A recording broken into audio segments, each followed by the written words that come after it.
I've sold flowers outside those gates for 19 years. 19. You learn a place when you stand in it that long. You learn the way the light comes off the palace stone in the morning, gray at first, then this warm honey color by about 10. You learn which tourists will buy and which ones just want a photo.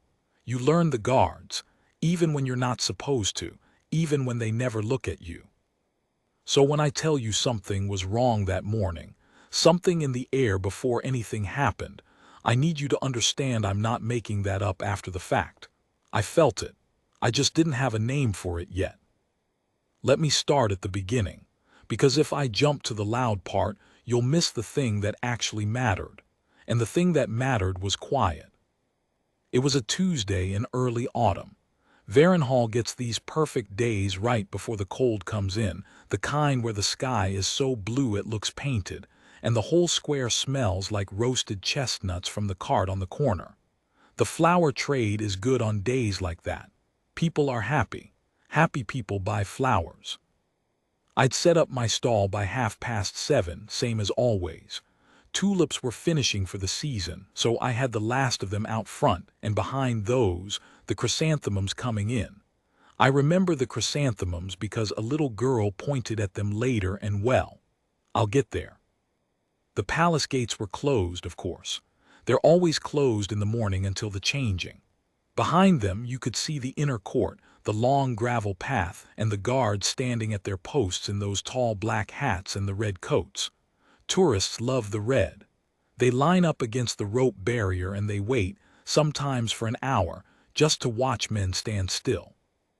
I know that sounds funny, watching men stand still, but there's something about it. The discipline, I think. The way a person can hold themselves so perfectly that you start to wonder what's going on behind their eyes. You start to make up stories about them.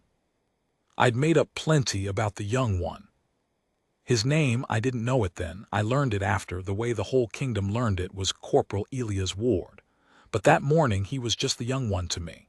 The one who'd been on the gate post maybe 4 months. You could tell he was newer because the older guards have this stillness that's gone all the way through them, down to the bone, and he hadn't gotten there yet.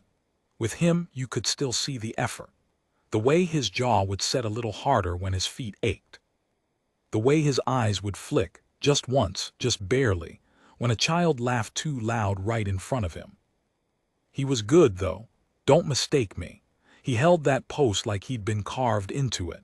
But he was still a person under there, and I'd been watching long enough to see the difference. That morning he was on the right-hand post, closest to my stall, maybe 40 feet away. I could see the side of his face. Now, here's the part I keep coming back to. There was a man in the crowd. I noticed him because he didn't fit. You develop an eye for it standing where I stand. Tourists have a way about them, loose, distracted, always reaching for their phones, always looking up at the building like they can't believe it's real. This man wasn't looking up. He was looking at the gate, and he wasn't loose. He was wound tight, the way a person gets when they're somewhere they don't want to be and they're pretending they do. He was well dressed. Expensive coat, the kind that costs more than I make in a season. Young, maybe late 20s. Handsome in a sour way, you know the type, where you can see they were probably a beautiful child and somewhere along the line all the beauty curdled. He kept his hands in his pockets. He kept checking a thin gold watch. I didn't know him either, but I'd find out his name too, Roderick Vale. The Duchess Consort's stepson, if you can believe it. Lady Marguerite's boy by her first marriage, which made him almost royal and not royal at the same time, and I think that almost was the rot at the center of him, though I'm getting ahead of myself with the judging. Let me just tell you what I saw. He stood near the rope for a long time, longer than anyone else. The tourists cycled through, they'd come, take their photos, drift off, but he stayed. And every few minutes he'd glance back over his shoulder toward the side lane that runs along the east wall of the palace. The service lane. The one most people don't even notice. I noticed it, I just didn't know what it meant. Around 9, things picked up. Word had gone around the square, I don't know how these things spread, they just do, that the little princess might come out. Princess Eloise. The youngest of the royal children, 8 years old that autumn, and the whole city was soft on her. She had this way about her. You'd see her in the papers and she always looked like she was about to laugh, like she'd just heard something funny that the rest of us weren't in on. The reason she might come out was the garden dedication. There was a small ceremony planned for late morning, a new memorial garden being opened just inside the east wall, near where that service lane runs. Nothing grand. A ribbon, a few words, some schoolchildren who'd helped plant it. The kind of thing they let the youngest royals do because it's gentle and the cameras like it. So the crowd thickened, people pressing toward the rope, the chestnut cart doing good business. A street musician set up near the fountain and started playing something slow on a violin, and I remember thinking it was too sad for such a bright day. And Roderick Vale kept checking his watch. I want to be honest with you about something. At the time I didn't put it together. I'm telling you now like I was watching a clock tick down, but I wasn't. I was selling flowers. I was making change, wrapping stems in paper, talking to an old couple from up north who couldn't decide between the roses and the lilies. Life doesn't announce itself. The terrible things come dressed in an ordinary Tuesday, and you only see the shape of them afterward, when you go back over it in your head 1,000 times like I have. What I do remember clearly is the moment the gate opened. Not the main gate, the smaller one to the side, the one they use for the family. It swung in, and there was a little flurry of movement, 2 aides, a woman in a pale blue coat who I think was the princess's governess, and then her, Eloise. She came out almost skipping. She had on a little green coat and she'd lost one of her hair ribbons already. You could see it coming loose, and the governess reached down to fix it and the princess dodged her, laughing. 8 years old. Couldn't hold still to save her life. The crowd made that sound crowds make. That soft oh of delight. People lifted their phones. The princess waved, not a royal wave, not the practiced kind, just a kid waving, and the square just melted for her. She was supposed to go straight along the inner path to the east garden. That was the plan. The aides started steering her that way. But she saw the flowers. She saw my chrysanthemums. I swear to you, of all the things in that square, she locked onto my stall and she pointed, and she said something to the governess, and she started toward the rope barrier. Toward me. Just for a second. Just a child seeing something bright and pretty and wanting to be near it.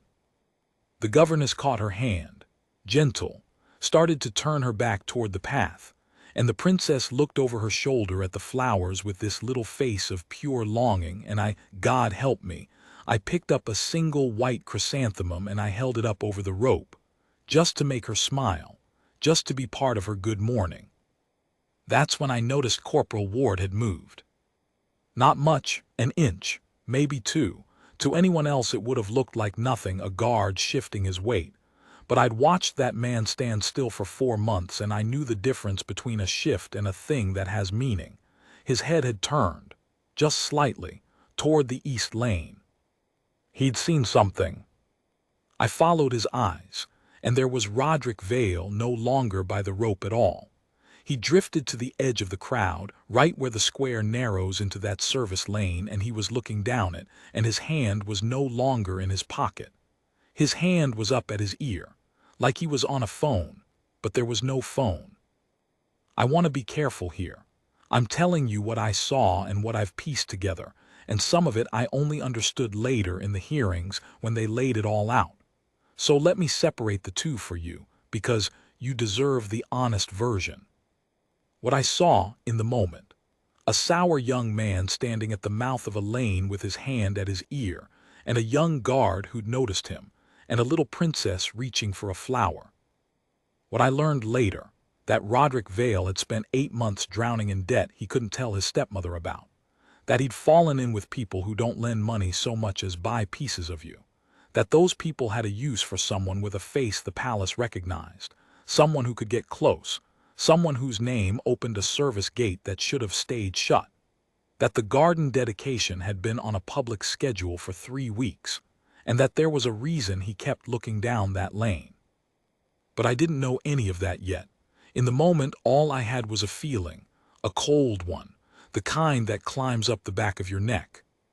The princess took the flower from my hand. I'll never forget her face when she did it. She looked right at me, these big, serious eyes for a second, like taking a flower was important business. And then she grinned, and she said thank you in this small, clear voice, and the governess was already pulling her back, half scolding, half laughing, and the moment was over. She had the white chrysanthemum in her fist as they turned her toward the east garden. And Corporal Ward had turned his head another inch. Now I need to tell you about the guard's rules, because it matters for what comes next, and most people don't understand it. A king's guard on post is not free. That's the thing people miss when they watch the men stand still. It looks like discipline for show, like it's about looking good for the tourists. It isn't. A guard on post has orders, and those orders are sacred to them in a way I can't fully explain. He holds his ground. He does not break formation. He does not leave his post for a loud noise, for a rude tourist, for someone screaming an insult in his face. I've seen people try everything to crack them.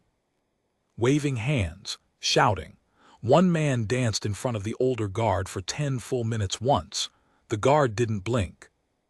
There are procedures for trouble, yes. Signals.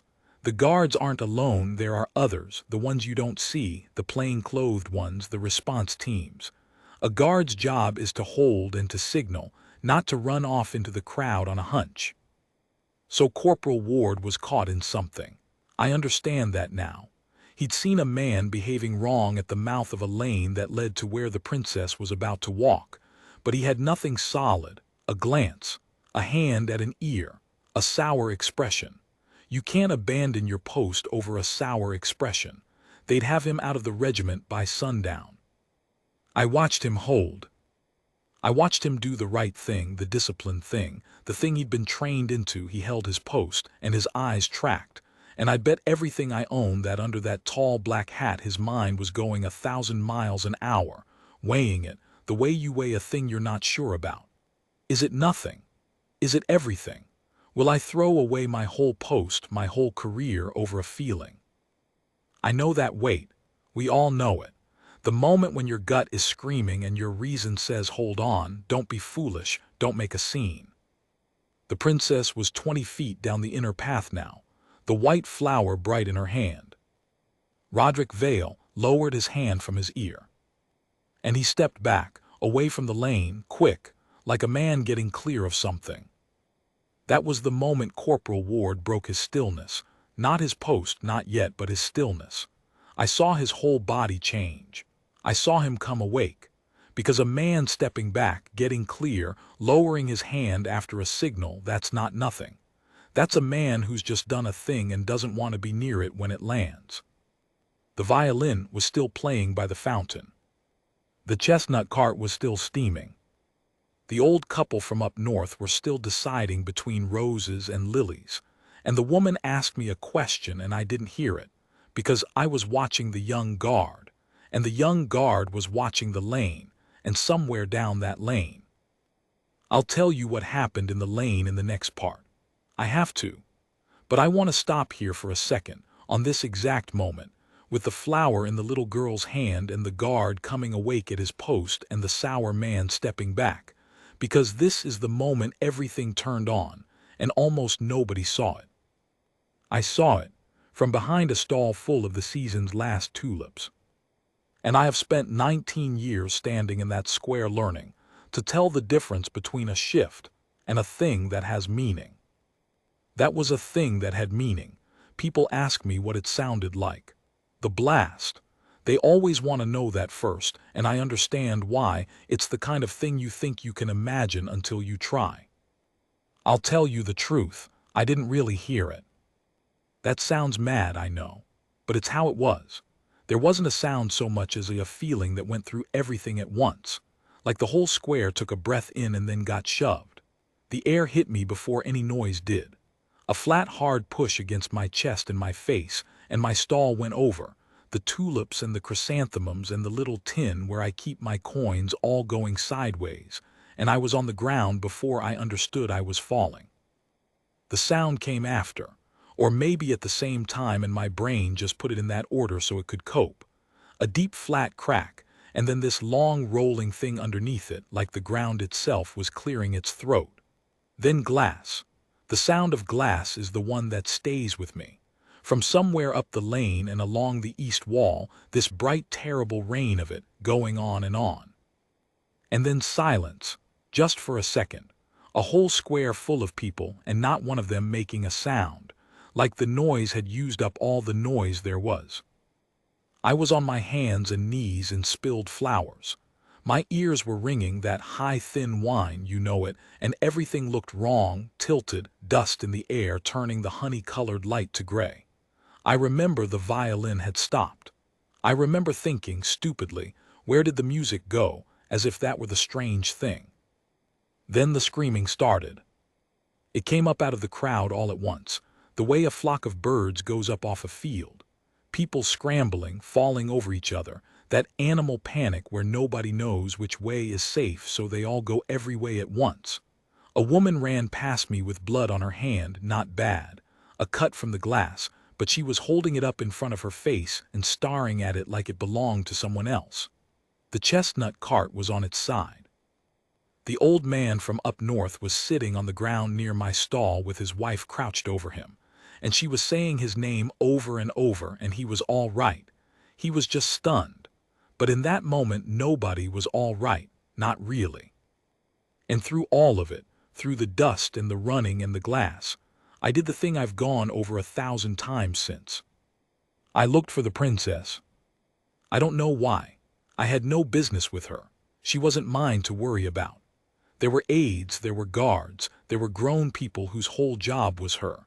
But I'd put a flower in her hand not 2 minutes before, and something in me had to know.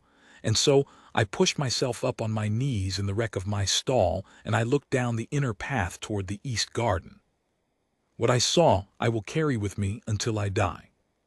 The blast had come from the service lane.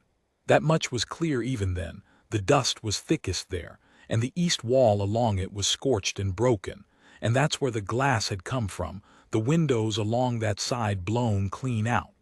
The lane runs close to the inner path, close to where the princess had been walking, close enough that whoever said it must have known she'd passed near. The path was chaos. The governess was down, not hurt badly, I learned later, knocked off her feet by the blast same as me, and the 2 aides were turned around, disoriented, one of them with his arm up against the dust, both of them in that frozen half-second where the trained part of a person hasn't caught up to the animal part yet. And the princess was alone, standing in the open, 8 years old in a little green coat in the middle of a path, in a square coming apart around her, with dust settling on her hair and the white flower still, I don't know how, still in her hand. She wasn't crying. That's the thing that broke me. She was too shocked to cry. She just stood there with her mouth a little open and her eyes enormous, turning, looking for a grown-up, looking for somebody, and there wasn't anybody, because everybody who should have been reaching for her was on the ground or turned the wrong way or running. Except one. I want to tell this part exactly right, because I've heard people tell it wrong since, and the wrong way makes it smaller than it was. People say he ran to her, like it was simple, like he was a hero in a film and he just sprinted in and scooped her up and the music swelled. It wasn't like that. I was 40 feet away and I saw it, and it wasn't like that at all. The first thing Corporal Ward did was not run. The first thing he did was decide. I saw it. There was a moment, half a heartbeat, maybe less, where he was still at his post, still in formation, frozen at the edge of it the way the others were frozen, because every single rule he had, every order, every month of training, all of it said, hold your post. The post is sacred. You do not break it. And there was a second man. I learned this later, but I'll put it here so you understand. There was a second guard further down, an older one, who in that same half-second was moving toward the princess from his side. So it wasn't that Ward was the only one. The system was waking up. The response was coming. But the older guard was further, and the dust was between them. And there was a second, just one, where the closest living thing to a defenseless child in an exposed square was the young corporal, and where waiting for the right person to come, the proper person, the person whose job it actually was, would have cost a second that the little girl might not have had. Because here's what almost nobody in that square knew, and what Ward might have known or might have only feared. A thing like that, a device like that, it can come in twos. The first one to make the panic. The second one for the panic. You set the first to scatter people, to bring the protectors running into the open, to put a small target alone on a path, and then you set the second. I don't know if he thought all that in the half-second. Maybe he didn't think it in words. Maybe his body just knew, the way bodies sometimes know things ahead of the slow machinery of the mind. But I watched him stand at the line between the post and the path, between the rule and the child, and I watched him choose the child. He broke his post. You have to understand what that meant to a man like him. It wasn't nothing. Even running toward a hurt child, even doing the bravest thing I've ever seen a person do, there was a part of him, I'd swear to it, that knew he was breaking the one thing he'd built himself around. He was throwing it away. The post. The regiment, maybe. Everything that had made him stand still for 4 months while children shrieked in his face and tourists tried to make him laugh. He threw it away in a half-second, to get to a little girl with a flower. And then he ran. And that part, the running, was fast. Faster than I'd have thought a man could move in that coat and that hat. The hat came off. I don't know if he knocked it off or the wind of his own running took it, but it came off and rolled in the dust, and he didn't so much as glance at it. Just a young man now, dark hair, his face set in this terrible focus, eating up the distance to her. The princess saw him coming. And here's a small thing, a human thing that I think about more than the blast. She reached for him, before he got there. She put out her free hand, the one without the flower, toward this running man she'd never met, because some part of an 8-year-old knows the difference between someone coming to hurt you and someone coming to save you, and she knew, and she reached. He got to her. He didn't scoop her up the way they say. There wasn't time and there wasn't room. What he did was get his body between her and the lane, between her and where the first blast had come from, between her and where a second one would come from if it came. He got down low and he wrapped himself around her, his back to the danger, his arms over her head, his whole frame curled into a shield over this tiny person, and he turned them both so that if anything came it would come into him first. That's the photograph if you've seen it, the one that went everywhere afterward. Some tourist, some terrified person who somehow kept hold of their phone, caught it, the guard curled over the princess in the dust, his back to the broken wall, the white chrysanthemum crushed between them, the hat lying in the foreground where it fell. I didn't need the photograph. I had the real thing 40 feet away through the settling dust. And then we waited. This is the part nobody tells because it doesn't fit the film version. After he reached her, nothing happened for a while, a long while, long enough to be its own kind of torture. Because if there was a second device and the people who knew about such things were certain there could be, then this was the moment. The protectors in the open. The crowd scattered and frozen. The target covered but cornered. Corporal Ward stayed curled over the princess, and he did not move and he did not run, even though every instinct in a person says run, get away, get to cover. He couldn't run. Running meant uncovering her. Running meant exposing the small body he'd made himself a roof over. So he stayed, in the open, in the worst possible place. And he held his position over her the way he'd held his post at the gate, that same total stillness, that same refusal to break, except now it wasn't for orders. Now it was for her. I think that's the thing I most want you to understand. The disciplined people had watched as a curiosity, as a show, as men standing still for tourists. That discipline was the exact thing that saved her. Not despite the rules. Because of what the rules had made him. He'd spent months learning to hold a position no matter what his body screamed, and when the moment came that it mattered, that learned stillness was the difference between a child shielded and a child alone. I could hear him talking to her. I couldn't make out the words too far, ears still ringing, but I could see his mouth moving against the top of her head, steady, even the way you talk to settle a frightened animal. Later I learned what he'd been saying. The princess told it herself, years on, in an interview, and it was nothing grand. He'd been telling her about flowers. He'd seen the chrysanthemum crushed between them, and he'd just started talking, low and calm, about how that kind of flower comes back every autumn no matter how cold the winter, about how she could plant one and watch it come back, anything. Just words to put around her like a second blanket so the noise outside couldn't get in. A man curled over a child in a bombed square, with a second device maybe ticking down somewhere, talking about flowers so she wouldn't be afraid. The other guards reached them, the older one first, then more, then the plain-clothed ones you never see until you need them, materializing out of the panic. The response teams. There was shouting now, ordered shouting, the kind that means people who know what they're doing have taken hold of a situation.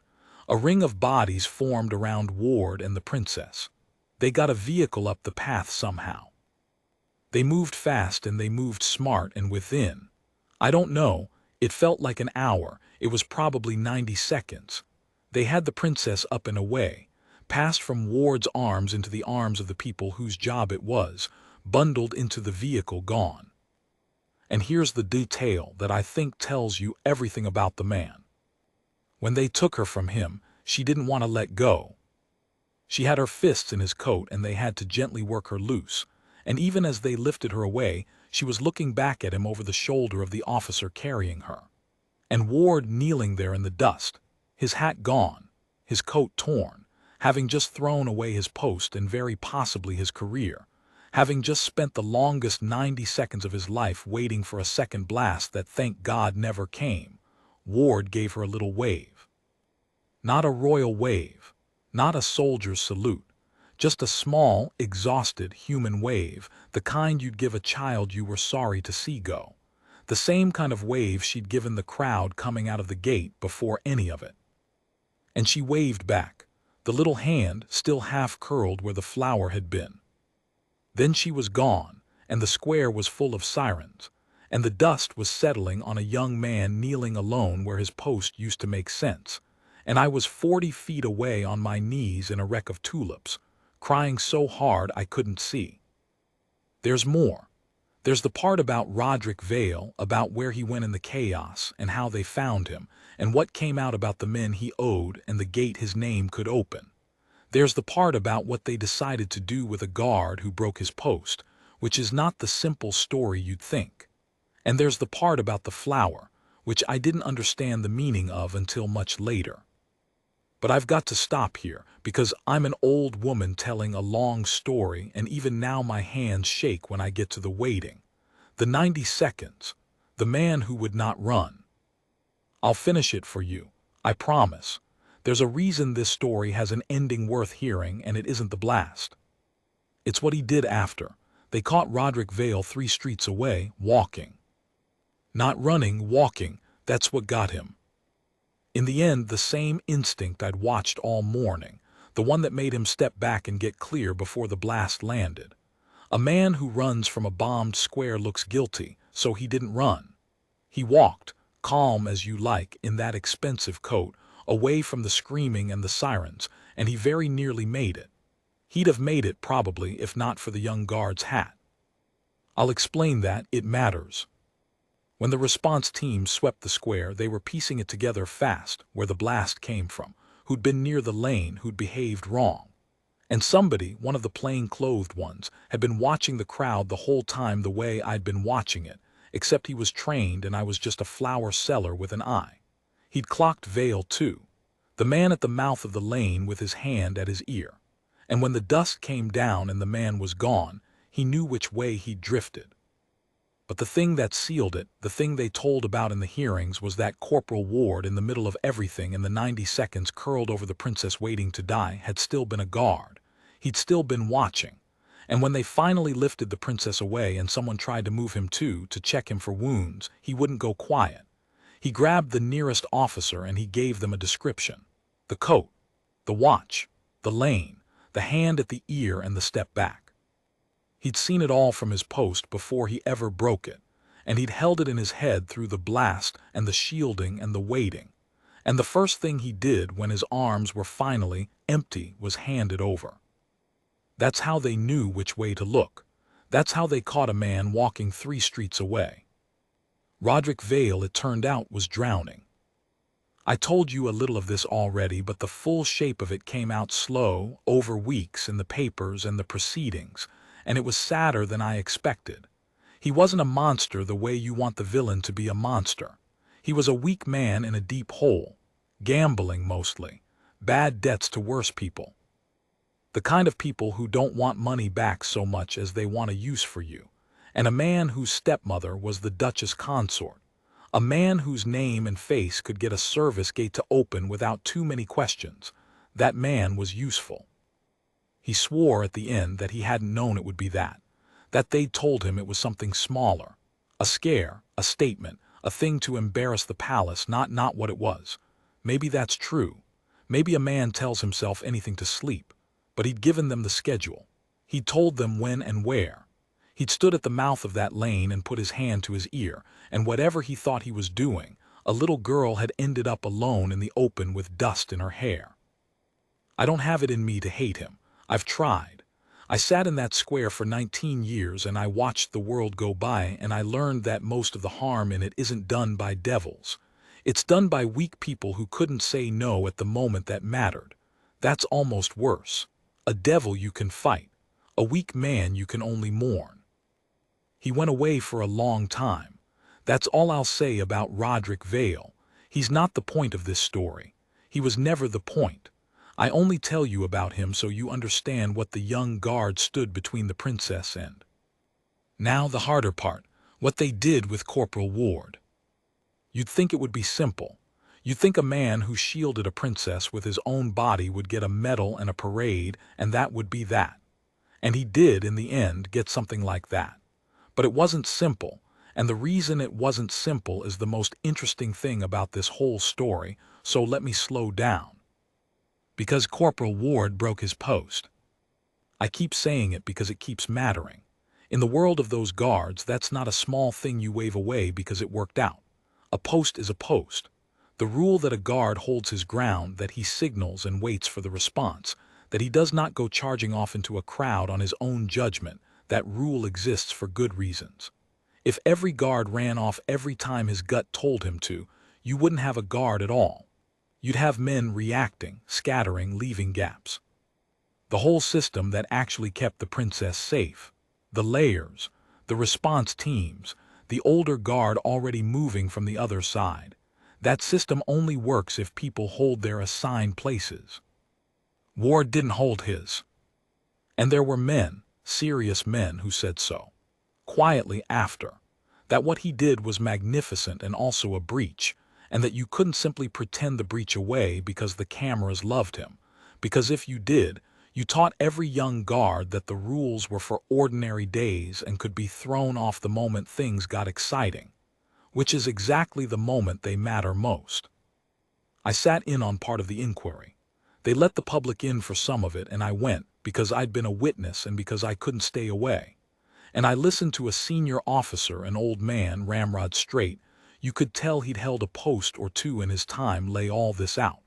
The breach, the danger of celebrating it. And I'll be honest, my heart sank because I thought they were going to break that young man over a thing he'd done right. And then the old officer said something I've never forgotten. He said the difference, the whole difference, was in the half-second. He said a panicked guard who bolts at the first noise has failed because he ran before he thought, because his fear made the choice for him. But that wasn't what Corporal Ward did. The officer had watched the footage frame by frame the way they do, and he said you could see it. You could see Ward hold his post through the blast. You could see him stay in formation in the first instant when a frightened man would already be running. And then you could see him do something a frightened man can't do. You could see him assess. Look at the path. See the child alone. See the aides down. See the older guard too far. And only then, having held, having looked, having understood that in this one specific instant the rule and the child pointed in opposite directions, did he choose. The breach, the officer said, was real. But it was not the breach of a man who'd lost his discipline. It was the breach of a man who'd kept it so completely that he could spend it on purpose, in the half-second it was needed, and not a moment before. Discipline, the old man said, and I'm giving you his words as near as I can remember them, is not the same as obedience. Obedience is holding the line because you were told to. Discipline is holding the line until the moment holding it would cost more than breaking it and knowing the difference. We do not train men to obey. We train them so that when everything else is stripped away, what is left is sound. They cleared him, not by pretending he hadn't broken his post. They were honest about that. The breach went on his record exactly as it happened. But they found that in the specific facts of that specific half-second, what he'd done was the right reading of an impossible moment, and that a guard who could read a moment like that was worth more than a rule, worth more than a child. He got his commendation, quietly the way those things are done. No parade, that's films again. But the highest thing they could give him, given by people who don't give it lightly, and given with the breach left honestly on the record beside it because they wanted both things to be true at once, that he broke the rule and that he was right too. I think that's the truest thing in this whole story, that two things can be true at once, that the rule mattered and so did the choice to break it, that you can honor a man's discipline and his disobedience in the same breath if you understand what discipline actually is. Now the flower. I told you I didn't understand it until later. Here's the rest. The white chrysanthemum, the one I'd held over the rope, the one the princess took, the one that got crushed between them in the dust, it didn't survive. Of course it didn't. It was a flower in a bomb blast under a kneeling man. There was nothing left of it but green smear and a few petals ground into the cobbles. But the princess remembered it. A year after, almost exactly a year, that next autumn, there was a small ceremony. They finished the memorial garden by the east wall, the one she'd come out to dedicate the morning it all happened.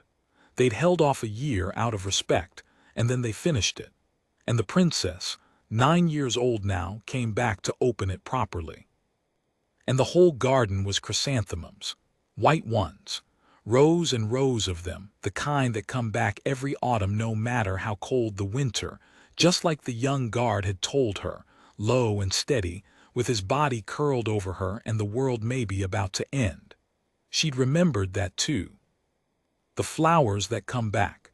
She'd asked for the garden to be planted with them, and they'd done it, and there it was. A whole garden of the flower she'd been holding when a stranger made himself a roof over her head. Corporal Ward was there. They'd asked him. He stood near the back in a plain coat now. He'd left the gate posts, moved to other duties, the kind you don't see, and he looked, frankly, like a man who'd rather be anywhere else, the way brave people often do at ceremonies meant to thank them. And the princess, in the middle of the official business, with all the cameras and the grown-ups and the careful schedule, the princess broke away from it. Same as she had a year before when she'd seen my stall. She just broke away, mid-ceremony, and she walked over to the man in the plain coat at the back, and she handed him something. A white chrysanthemum, a single one, picked from her own new garden. She had to reach up to give it to him. He had to kneel down to take it.